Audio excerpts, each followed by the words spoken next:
Get ready for the dictation. Start. Madam Deputy Chairman, I rise to support the bill which has been moved by the Honorable Minister of State in the Ministry of Home Affairs. This bill incorporates certain sentiments which the country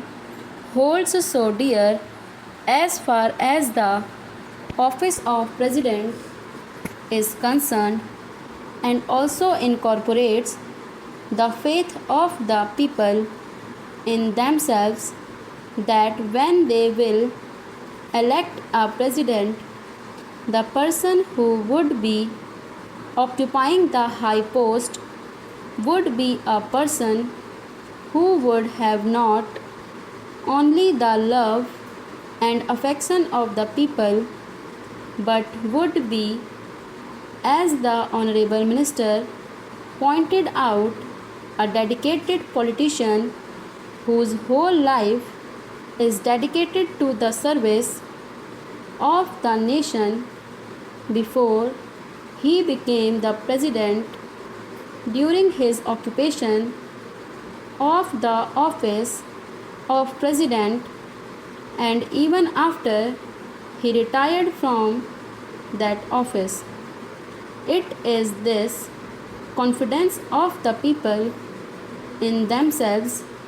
and the high love and affection which they hold for this office which have resulted in this particular bill being considered by the House at the present moment. The Honorable Minister has pointed out that the President, who has just retired, has fulfilled all the requirements which are the basis of this particular measure, and the measure which was passed in 2001. I wish that he had mentioned the last Governor General also, to whom both the measures apply. Whether we may agree or may not agree with the last Governor General on some of the political views that he holds, there can be no two opinions that the last Governor General was also an illustrious son and is an illustrious son of this country and deserves all the consideration, all the love, and all respect of the country which are being incorporated in the present measure and were incorporated in the 2001 Act. While therefore fully supporting the measure which is now before the House, I would like certain clarifications regarding the rules that are going to be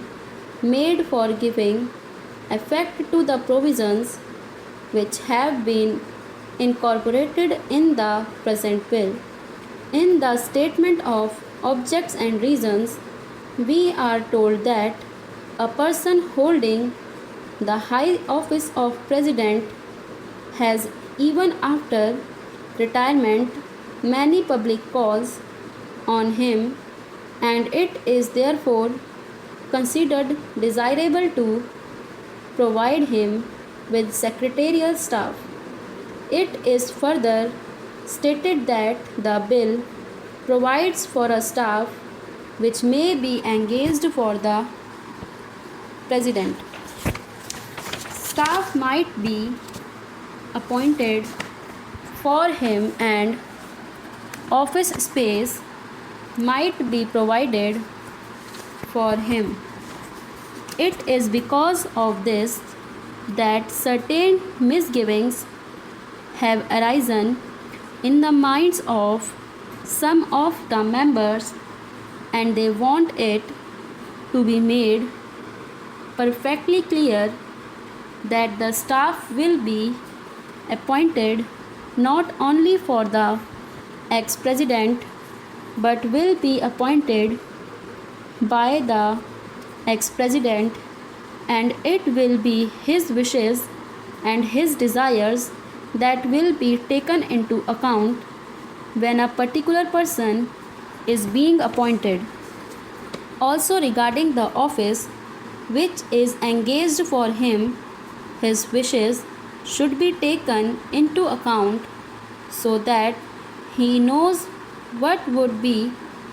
a convenient place for him and he may try to get that place. Another reason for insisting on what I consider to be an important detail is that if the government appoints the staff for the ex-president, then automatically they become government servants because they have been appointed by the government. It may be that in the rules a clarification might be attempted whereby they may be exempted from some of the service conduct rules which are applicable to normal government servants. But even there, it will be much better that this should not be left in any doubt, and that these persons that are appointed to assist the ex-president in his secretarial task are appointed by the ex-president himself. They would be the staff of the ex-president and would not be appointed by the government for the ex-president and would not be government servants. This point ought to be made quite clear so that the ex-president has got all the right of determining the service conditions of the people appointed by him, of course, subject to the overall limit which has been provided and, to my mind, rightly provided in the bill. Within that overall limit, perhaps it will be much better to leave the rest of the matter to the President himself so that we may also express our further confidence in the President to the effect that he would utilize it with discretion and with all sense of responsibility and fair play, and taking into account the interests of the public and of the public exchequer too. Another point which also needs some clarification is regarding the payment to be made for the secretarial assistants and for the secretarial staff. Normally, government rules requires that whenever any such demand is made on the public exchequer or on the consolidated fund of India, a certain formality has to be gone through, and that formality of accounting has to be in a prescribed form.